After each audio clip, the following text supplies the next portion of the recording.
Hi, so here we are back again with another very interesting topic and probably very unique as well. I don't know if this has been spoken much, and I especially emphasize this a lot for anybody working on South Asian athletes in general, and of course, India, which is such a big country with such a vast population. And this is nothing but the principle of what I call Indianization. So, what is Indianization? For this, I think the first thing we have to look at is the map of India. When you look at this map, okay, as you can see, we have the north, we have the south, west, east, quite a large area, and of course, a large population. Can we say that an Indian can be defined as a person who looks like this, wears these clothes, speaks like this? Is there one common language? Is there one type of common food that everyone eats in India? Structurally, do all of them have the same height, same bodies? Interesting topic, isn't it? So this is something I would like to bring to attention in this particular principle of Indianization, which really is not out there in any sports science book or any college syllabus. But this is a principle which has to be taken into account if you want to work here or around India as well, whether it's Bangladesh, whether it's Sri Lanka, Maldives, Pakistan, Afghanistan, because these are regions which have quite similar problems, similar issues, and a lot of similarities when it comes to structural. So, coming straight into diving into Indianization, let's find out what is it that I mean by Indianization.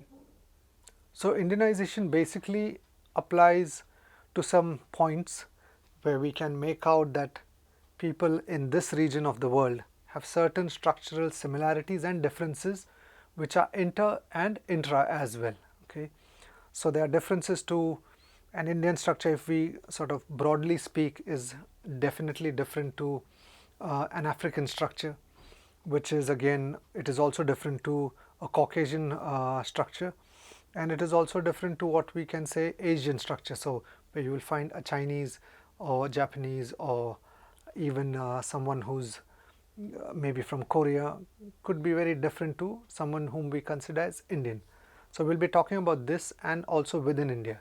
Then of course we have the Indian approach to sport and education, which is again very interesting because education is definitely placed very high and we are known for education for being good in studies. We also have a system of the Guru-Shishya, okay, where a teacher is highly respected, right? So there's the Guru-Shishya philosophy, we'll be talking about that. And then we also have, in today's world, India is not just rural, there's a lot of India which is middle class, conservative, very upmarket. So there's a difference between the approaches as well to life and to sport. And then personal relationships, when we, how maybe an Indian coach deals with the personal relationships of a student. So let's dive into this straight away and find out exactly what is Indianization and what can we do to make ourselves better when we work in this region or we work with Indians. So now first, let's talk about the north of India, south of India, northeast. Anyone who's traveled across India, who's lived here, who's born here, you know, when I go around India and I see there's a definite change when I go to say Delhi, the language, the structures. If you go more towards Punjab, slightly more different. If you come to the south, okay, again difference. If you go to the northeast, different. If you go to some states which are more on the west, again slightly different. Now when we look at north, what is it that you think of when you think of a person, a sports person from Punjab, from Haryana? Obviously, and I've spoken about this earlier, there's definite sport culture over there. Sports like wrestling, athletics, hockey, in the army as well. Punjab has been known to have a lot of involvement in these cultures of sport, army as well. We know them to be tough, we know them to be strong. Even Haryana, a very good culture of boxing and various sports. So there is a difference now when we look at their food habits, and specifically a lot of people who could be from Haryana could be vegetarian and still would be having very strong structures and I've always said this to many, and a lot of nutritionists will also agree with this, that there's a high amount of dairy product consumption, right, from lassi to paneer to ghee. So from a protein perspective and even fat, there is definitely a higher consumption compared to maybe other regions of India. Now when we look at somebody from the northeast, okay, somebody say from Nagaland, Manipur, Assam, when you look at a standard person from there, a standard athlete, are they built the same as somebody from Punjab? Answer is no. But one of the characteristics that you'll see of a lot of athletes who come from the northeast region, they might not be as tall as somebody from Punjab and Haryana, but they would be having much more stockier legs, a lot of muscle, specifically calves. You know, they definitely would have calf muscles which are generally very strong. And possibly that is also the reason why sports like football are very popular. They are very good at it. Sports like boxing, again, very good at it. Of course, there are also people who are extremely good in weightlifting. And across that region, if you see the speed and explosiveness, when you work with athletes from that region, you will find that speed and explosiveness and a general form of toughness is definitely different compared to many other regions. And when you see badminton players who come from that region, the amount of explosion that they have, the way they can jump up and hit a smash, is very different to somebody else who has to maybe work to get that jumping power and even to build that power to hit a smash.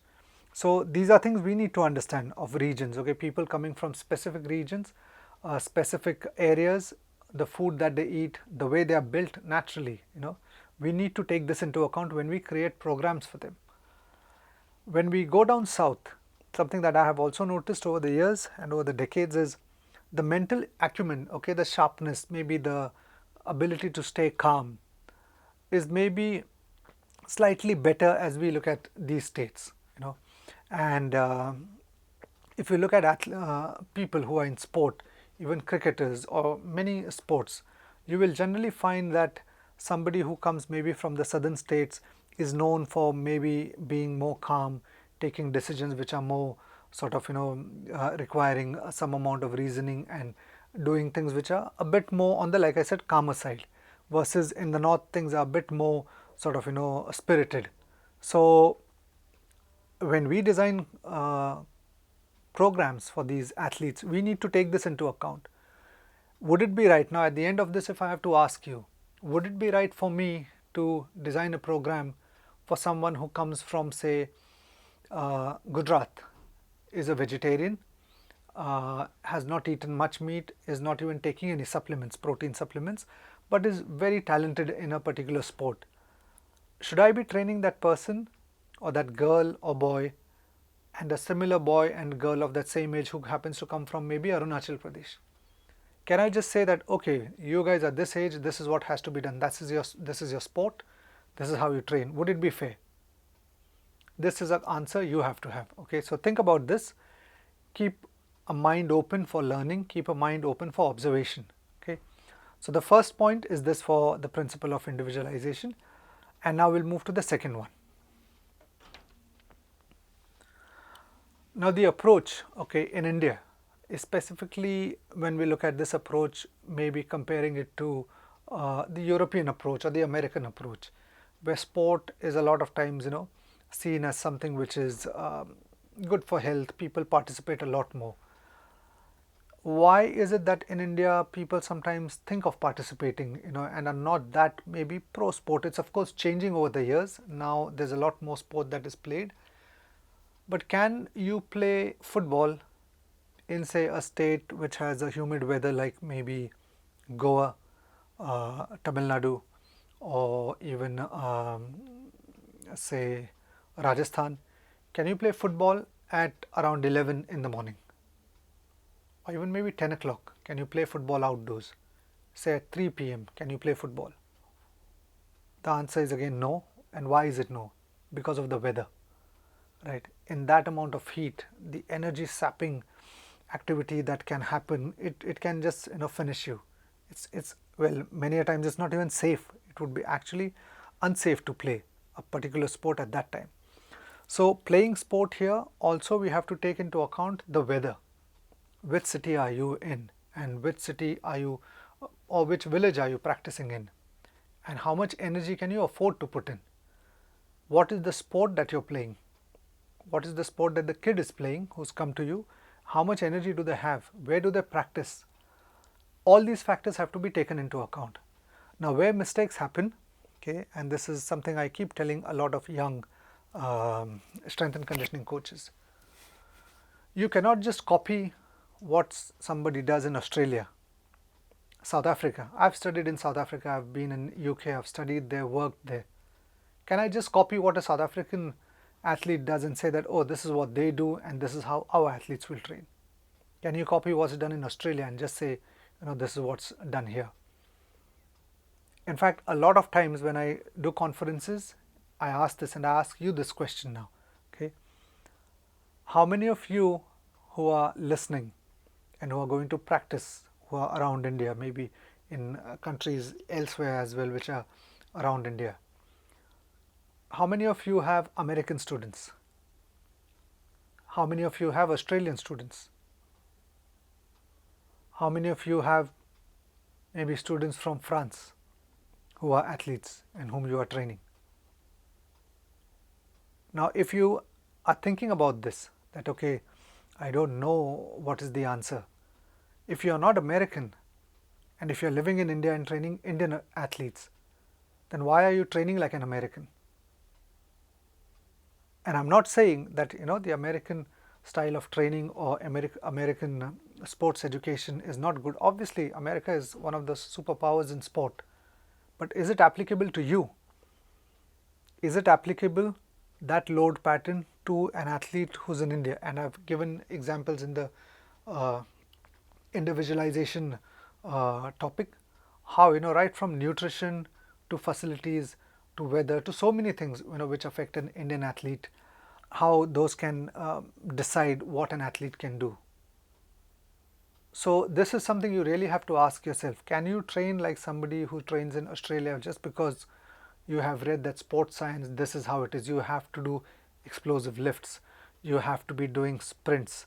High intensity training is much more effective than slow intensity work and long duration training. Like, it's all good, but whom are you applying it on? So this is something you have to ask yourself, okay? So this part which I said about training for India has to be Indianized, and this applies to even Western coaches. And I've many times informed Western coaches who come here, sometimes they are very excited and they want to get into training and they think like, okay, let's bring what we do back home. It's a different home. This is not the same home. America is different, Australia is different, Britain is different, India is different. Okay. So we have to give the right medicine to the right person, or it all falls apart. And many Western coaches, when they come, some of them do an amazing job, some get very frustrated. Why do they get frustrated? Because they just try to replicate the exact things that they do back in their country. Does it work? Can it work? Anybody who lives in India, who's worked in the system, who's worked with bodies, okay, will know that it's different. And you cannot come and say that this system is bad, or this is how students are, or it's not working. You can't make it work. You can't fit in. So this, I think, not just for Western coaches, even our own coaches who are there, we have to understand that you have to Indianize the program and it has to work here. You have to work according to Indian bodies. You cannot have something with just assuming it's great and that it's done worldwide and is done by a race which is completely different with different food habits. You have to look at what are the similarities, what are the chances of success. I sometimes ask this to many people. I say, so far we have followed a lot of the Western training methods. How successful has it been? How much has it helped? Yes, of course, there are results which are there, which are out good. You occasionally have some player doing good. In general, has it helped? Have we really become a superpower in sport by following this? So maybe it's time for some introspection, time for some thought, to think, what are you teaching? Is it making sense? Is it applicable? Okay. So do remember this, okay? What works in India won't work outside. What works outside might not work here. I give an example of this, and the example is basically that you can take a tiger and you can take a leopard, and both these are feline cats, right? Both are hunters, both are very effective hunters, and both can be very dangerous when they're hunting. Should the leopard hunt like how the tiger hunts? And should the tiger try to climb trees because the leopard can? A leopard is lighter, it's a smaller animal, it can climb trees, but it is one of the most efficient hunters, and it lives over a vast region across India and many other places. And it's because it's a very, very efficient hunter. It can hunt at night, it can climb trees, which is one of its biggest strengths. It carries its prey and puts it up. Now, should the tiger try that? Can the tiger go up a tree? No. So, why I am giving this example is that it's a leopard which is different and a tiger which is different. They are both felines, they are both cats, large cats, but they are different. And you have to know this difference when you work with athletes, internationally, locally, and within local as well. Okay. So, hope this has been made slightly clear and you've got this point. Now, coming to this approach which we spoke about of Indian approach to sport versus education, most parents are worried to put too much time in sport here. Why? Because the chances of success obviously in sport are less. The chances of succeeding in education, if you put in enough time, is obviously much higher. The other thing that many parents think of, even athletes think of, is the earning potential in sport versus education. If somebody has to become a doctor, an engineer, a chartered accountant, lawyer, some of these very professions which require education, obviously they can earn quite well and have a decent amount of living. Now in sport, of course, we have some people who earn amazing, they are top stars, but what's the percentage? Out of how many athletes do these stars form a percentage which earns very high? Again, it's negligible, right? So not every cricketer is going to earn as high as a star, and not every badminton player is going to earn as high as a star. Education, majority of them who become doctors, there will be a decent level of income. So this percentage is what matters. Sometimes people just look at the one star who's earning a lot and think that that's possible for everybody. It's obviously not. What's the other concern that a lot of parents have, Indians have sometimes to sport? It's about injuries. What if you get injured? What if something happens, you have knee surgeries? Who's going to pay? Who's going to, and especially if that athlete has a job to do as well. They have a full-time job and they're also training. What happens if they get injured? Who's going to take responsibility? So people have these concerns, and which are very fair to have, but we have to be aware of this. We can't just say that, hey, sport, you come in, put in all your work and I'll make you a champ. Okay, that obviously doesn't work as well. Now coming to the Guru-Shishya philosophy. India, teachers are respected very highly. The Guru-Shishya philosophy is basically that there's a guru, the teacher, who can impart knowledge and who does impart knowledge to the disciple, and that student learns and moves on in life and becomes better. And this definitely is a very great approach, where there's a guru, there's a shishya, and there's a high amount of respect for the guru. In fact, there are 2 days which, for those who are not from the country, would probably find it interesting, that there's something called a Teachers' Day and there's Guru Purnima. And I myself get so many messages, and it's always nice to get these messages from students to say that, thank you, sir, for being a teacher and for, being a guiding light for us and helping us, with just with their sport or even otherwise. So there's a culture here which definitely places a teacher on a high pedestal and really gives a lot of respect, and it's a pleasure. Any coach, especially foreign coaches, always say this, that when they come to India, they find that the students are so respectful and so much easier to train compared to many maybe Western athletes. Now, taking this into account, the relationship, we now go to the next point. When you work with an athlete, do you want to be a teacher who wants to be a guru or wants to be a professional? Now firstly, let's find out the difference between the two. Okay, if it's a guru would impart knowledge, and a guru would not charge fees. You as a professional who's hired as a strength coach or as a technical coach, are you doing it for free? If you're not doing it for free, then you are answerable. So this point is important to understand and important to know, because this can sometimes become the undoing for many coaches, because of the respect that we get from the youngsters, from their parents, the concept of calling a teacher sir. So for many students, I'm Declan sir. They wouldn't call me by my name. They wouldn't say, hey Declan, how are you? It's very rare that students would do that. Only at a certain point, once they maybe retire and they are older, then maybe they would.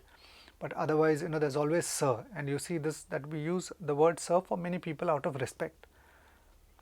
Now, when you're hired to work, there's a contract you've signed, and there's X amount of money you're getting to be paid to work as a physiotherapist, strength coach, psychologist, so on and so forth.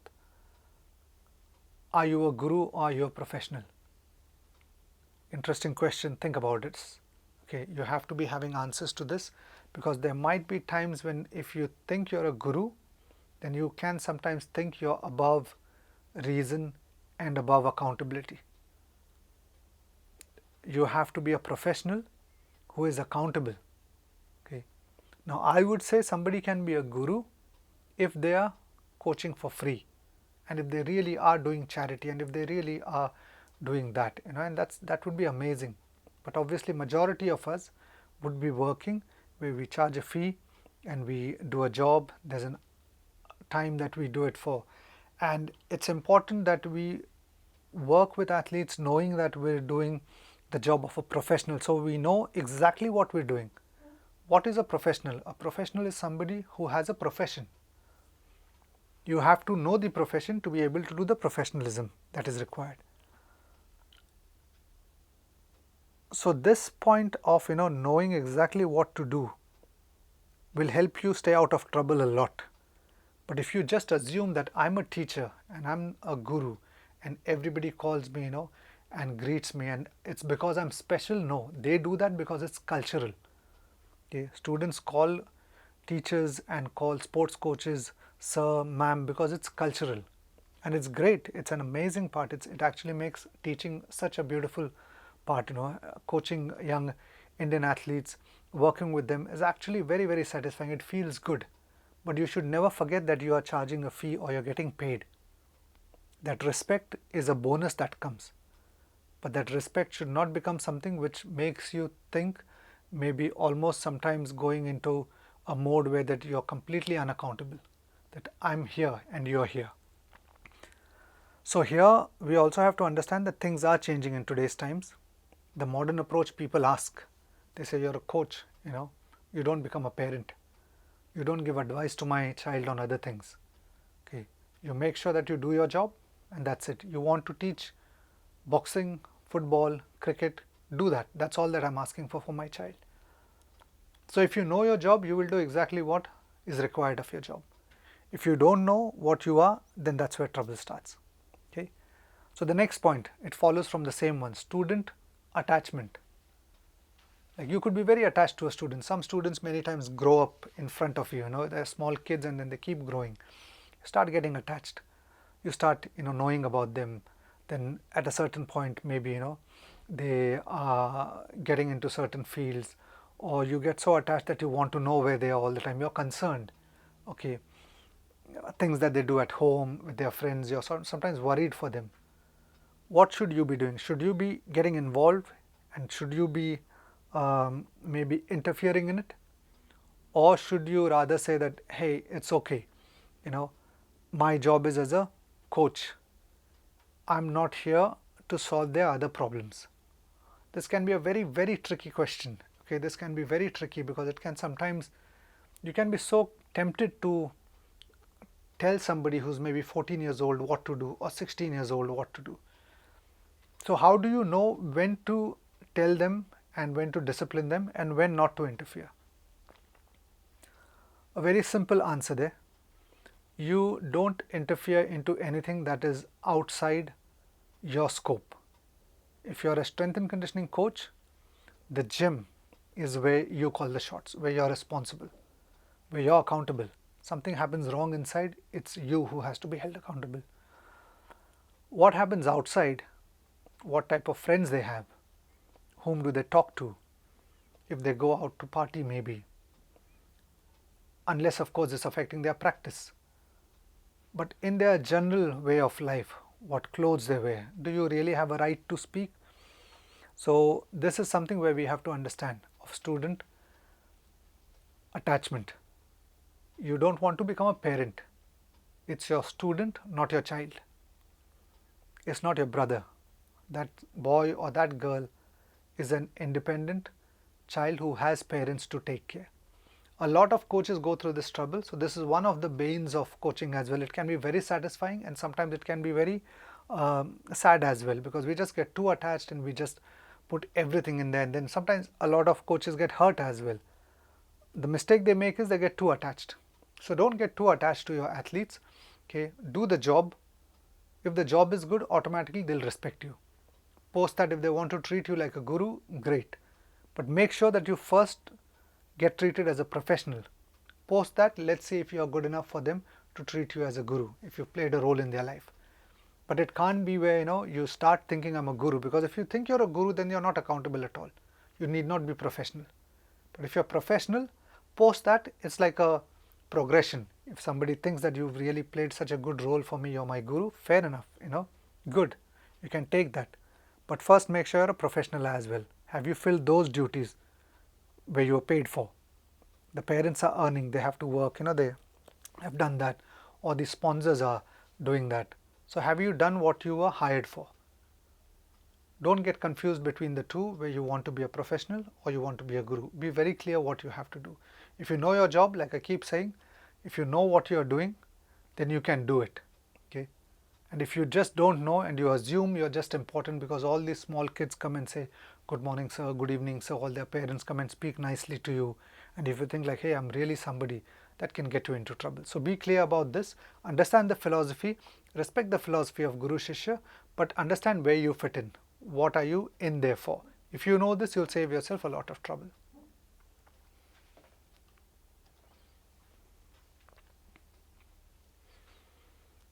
Now coming to the outlook towards sport in India. Sport participation. For many people, for many youngsters, okay, in cities especially, sport participation is just done because they want to be fit, they want to be active. Okay, they would play maybe basketball, they'll play a bit of cricket, football. They're not in it to become champions. Some people, it's maybe cultural, and for some even exercise, because traditionally exercise, if we look at say a state like Maharashtra, okay, the gymnasiums in the earlier days used to be called, and even now in Marathi they are called Vyayam Shalas. And Vyayam Shalas is, Vyayam is exercise and Shala is a school. So training in these was done earlier. It was for wrestling, then slowly weight training started, and then over time people started training. So there's a certain culture, there's a certain respect when you come into the gym. Okay, it's a place where you come, it's just like going to school or college. You go there to study, to get knowledge. Here you get to go to get knowledge for your body. I remember when I used to go to a gym around some 35 years ago, when I started off, we had a idol outside, Lord Hanuman, Ganesha. We would pray and then we would start the workout. And this was cultural, it was just out of respect. So we knew inside that we are not here to fool. Of course, we were young boys, we would talk, we would chat, but then we knew certain things were not done, like using foul language, was not allowed. And the teacher, whom we used to call a master, would be very strict about certain things, about behavior, about language.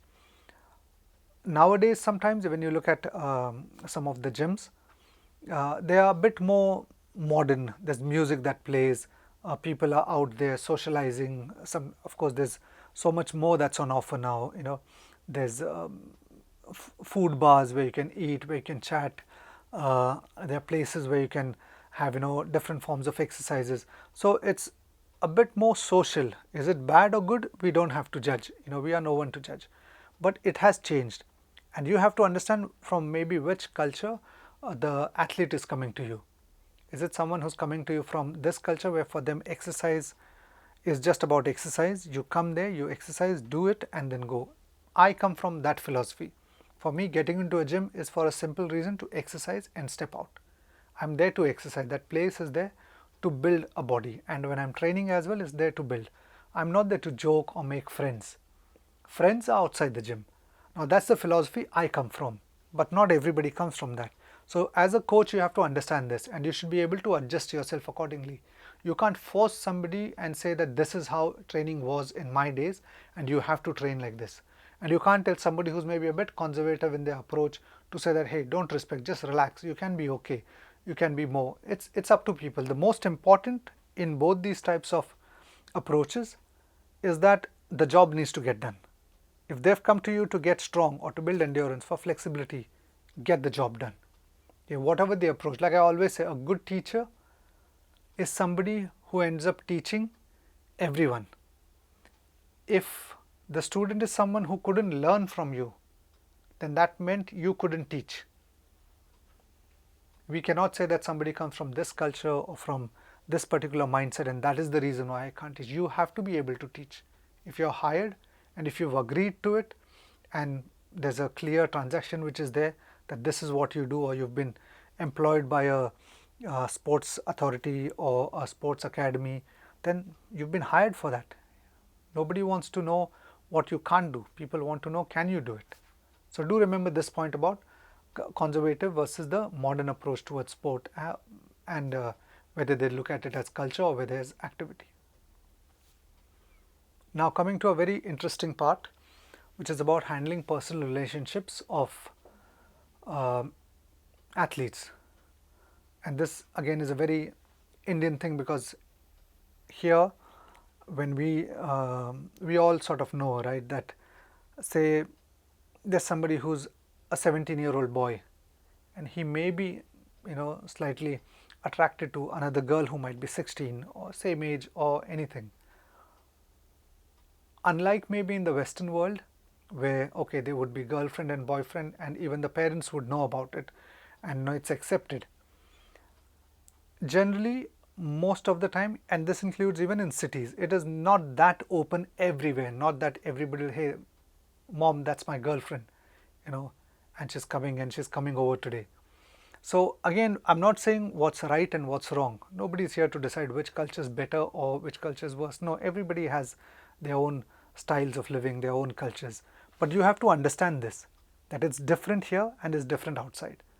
We can't just say that this is what somebody does in America, so why can't they be? You as a coach cannot interfere in that. That's their lifestyle. Don't cross the boundaries and get into something where something is done because of culture. You don't have a right really. If that has to be discussed, maybe there's a sports psychologist who will discuss, or the right people. So understand about this part. Okay, when a young athlete is maybe liking another girl and or vice versa, what do you do as a coach? And if you can get that feeling that somebody is showing interest, what do you do? Do you shout at them? Do you throw them out? Do you tell everybody that these guys are bad people? Is that the right approach? Again, the answer is obviously no. What you should be doing is to tell each and everyone, okay, whether it's a boy, it's a girl, young, old, any behavior in the gym, or if you are a technical coach in your space of work, in that place there has to be respect. If they've come to the gym, they've come for training, they leave. Once they go out, you can't really do much. Somebody texts someone, somebody goes out on a date, somebody is talking outside, you can't do much. But when in the gym, you've taught them to respect work. They are there to train, they are there to train respectfully. If two people like each other or not, it is not your problem. But in the gym, they should behave and maintain decorum. If it is sometimes too tough, you know that okay, maybe two people like each other and it's they have a thing going on, and they are being respectful. Still you feel that maybe it's not too correct for the others to be feeling that two people are favoring each other or liking each other. Let them come in different batches. Let them know also that here inside you come in separate batches. What you'll do outside, we are not being judgmental of that. So that's the way to handle it. You don't have to make somebody an outcast, make them feel they're wrong. Okay. So what we need to be teaching, okay, is to respect the other students, respect the colleague, and respect the coach. That is what you have to teach your students. Respect is the key. If they have respect for everyone around, they will do things respectfully. Now here, same applies to you, isn't it? As a coach, are you the person who doesn't need to be thinking about what you say, what you do? You can behave as you wish. Maybe let's assume for some reason you've had a party and you've had, though for those I'm talking about, for those who maybe like to have a drink. Okay, for those type of, maybe those coaches, those physiotherapists, strength coaches, can you just come drunk one day and think like, hey, but I'm a coach, you're just a small kid, run, I've told you to run, is that okay? So the answer to this is, you have to earn respect to get respect. You can't just say that, I will demand respect from you, but don't expect that from me. So if you want to get respect, earn respect, and earn respect from your students, from your colleagues, from other coaches, from parents. You shouldn't have to tell somebody to respect you. They should respect you because they see what is to be respected. So this is very important to understand for coaches as well, okay, that if you want your students to behave respectfully, we also are answerable. We have to be accountable, and we also have to behave responsibly. It is not a one-way street, it's a two-way street. And especially today's generation, it's not like when we were, maybe I was a kid, it was different, you would just get beaten if you didn't listen to the teachers. Things have changed now, in this time and in this age, you cannot just force a kid to respect you. They will respect you if you have to be respected. Okay, so you need to know where to draw the boundary, draw the line, make children understand that respect is the key for your training, to respect themselves. If they like somebody, respect that person, respect their parents, respect their colleagues, respect the coach, and it is the same for you. Don't forget that this applies to you as well. In trying to teach others to give respect, we should not forget that we also have to give it back in return. We are also equally accountable. So hope this has helped you understand how to deal with some of these I call them very Indianized problems, sometimes very Indianized challenges. Okay, we have to be able to handle this according to India. India needs solutions, and you have to give India solutions. Don't expect India to give you solutions. So this is a very important topic, and I was so keen on doing this particular principle so that a lot of coaches can understand, that do what is specific to the region. Don't just copy from a nice big thick book and it sounds very sciencey, very scientific, and you've got it all figured out, but then you're just making the tiger climb up the tree. Does it work like that? This is the important question to ask. So hope this whole lecture has helped you, and all the principles I've just gone through them again on top there. North versus south versus northeast structural differences, the Indian approach to sport versus education, the Guru-Shishya philosophy. Do you want to be a guru? Do you want to be a professional? What is it? I would strongly suggest be a professional first, and then if you are good enough, students will respect you as a guru. Then comes the conservative approach. Are you looking at the conservative approach that people have, or the modern outlook that they have towards exercise?